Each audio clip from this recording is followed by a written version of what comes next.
Hi everyone, welcome and welcome back to my YouTube channel. My name is CeeChronicles and I go by that name on all my social media platforms.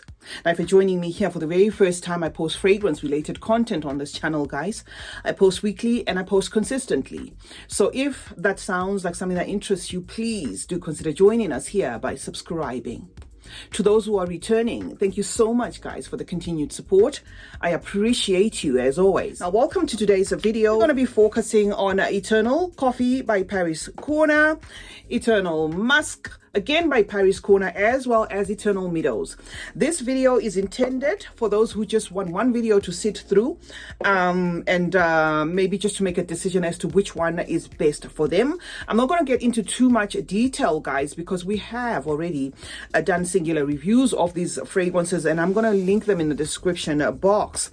So just to give a roundup, guys, we're going to start with Eternal Coffee.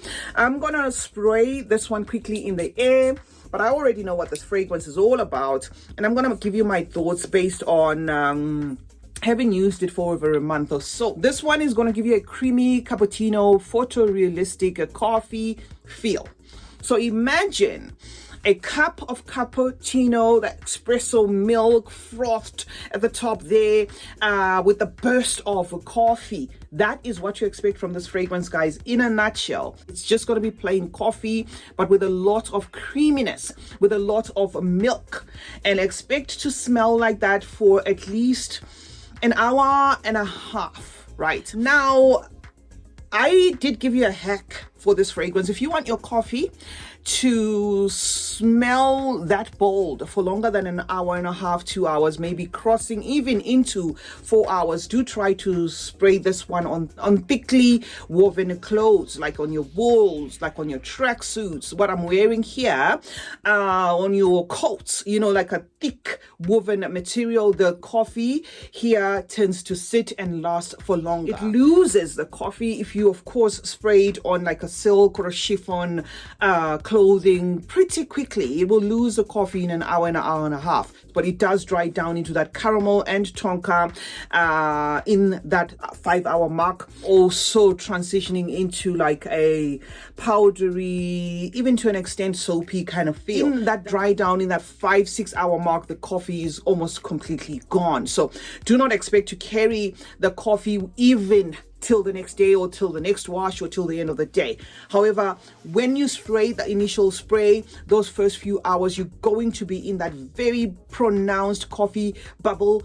To an extent, people are going to think you interacted with coffee, you just made a cup of coffee, you are concealing coffee on you, or you work in a coffee factory. So that is what I can say about this one, guys. Very gourmand there. So if you like that type of style of fragrance, you're going to get it from here. Also niche in the sense that it is unconventional when it comes to how fragrances are made. If you like your mainstream fragrances, your La Vie Belle's, your florals, your rosy, you know, everyday scents, the way they are done, the typical designer fragrances, you are going to find this one a bit awkward because this is just coffee in perfume form. And that was our number one, guys, Eternal Coffee by Paris Corner. So expect this one to last about 6 hours tops, right? The second one is going to be Eternal Musk. When I purchased this fragrance, I was expecting maybe it to be a follow-up of this one, maybe leaning a little bit milkshakey. That is what I just thought. I just thought this is going to be like an ice creamy kind of fragrance, but no, the two are not correlated in terms of smell. They are just cousins in terms of packaging and the fact that they are from the same company. So this is Eternal Musk, guys. Let me just spray this one a little, but it's going to be buried here because I did spray Eternal Coffee. So it's going to be buried because this is very delicate, really soft, feminine, skin-like musk. It's airy. It's got an aquatic, delicate lotus flower feel. The notes for this fragrance do not list lotus flower. They do not list magnolia. They do not list freesia. But I'm going to say I do kind of feel as though maybe there is an inclusion of, those notes because they are so delicate. And that is what I do get from lotus flower. I do get that from magnolia as well. Very delicate kind of feel here. An underlying lotioniness. I was about to say creamy, but if I say creamy, then I'm going to have people running for this one thinking it's going to be lactonic. It does have like a milky, maybe a sandalwood there that may pass it off as maybe creamy, I don't know, to some noses. But do expect a lotiony musk, you know, a baby powdery, lightly scented, even makeup-y, you know, musk there. It's going to feel as though you just went into the shower. After the shower, after a very hot shower, when you just wear your lotion there, and your lotion is lightly scented, and you put your nose to it, this is what you're gonna, you know, kind of smell from this fragrance. It comes across to me as a great fragrance for one, those who don't want their fragrances to do the most.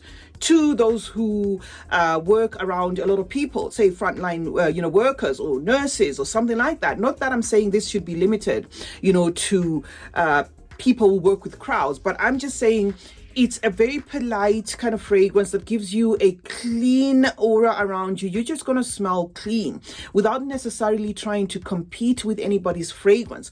You are just going to come across as a person who cleans up real nice when you spray this on yourself. Works perfectly on the skin, just giving you that fresh, clean, you know, scent bubble around you. And I did say in the review, guys, that this might actually work you know, for those who like to wear fragrances at bedtime, not because it's not a fragrance, but because it's gentle. It is in the same vein as your Juliet Has a Gun, but not a perfume.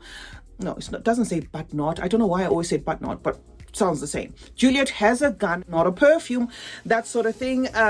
Clean Reserve, that sort of thing, but it smells very much similar to Kaheela's Musk 12. You know, very feminine, very elegant. I can even see somebody wanting to wear this one as their the wedding scent, because it's just delicate and it's ultra feminine and quite grown, but it's just gentle and delicate. So that is this one, guys, Eternal Musk. If you're the sort of person that just appreciates soft, feminine, you know, fluffy cashmere scents, then you're going to smell this one maybe even 4 hours in, because I do smell this one on my skin 4 or 5 hours in. But I'm just saying, if I come here and say, oh, it's gonna last for 5 hours, if you have a hardened nose, you're gonna say, see, what the hell were you talking about? This thing was gone in 60 seconds. I don't know whether I should rate this one, these ones, the three of them. I'm gonna try and rate them at the end. I do love this one, guys, and it's called Eternal Musk by Paris Corner. The third one from the range, guys, is going to be Eternal Meadows, and I do hope that they do make an extension of this, because these bottles are nice, guys. I don't know what you think, but I love these bottles. Eternal Meadows, let me just spray it here. Although we did do a fresh review of this and I wore it yesterday, so I pretty much know what I want to say about this fragrance. This introduces a very lightly green element to the three. It is also not correlated to Eternal Musk. It is not correlated to Eternal Coffee. So it doesn't feel like an extension or a flanker. It just looks similar in terms of the bottling. The fact that it is also bottled in a similar bottle, except of course for the color. This is, to my nose, slightly nutty, slightly bitter, also very sweet, very sugary there. It feels very moist.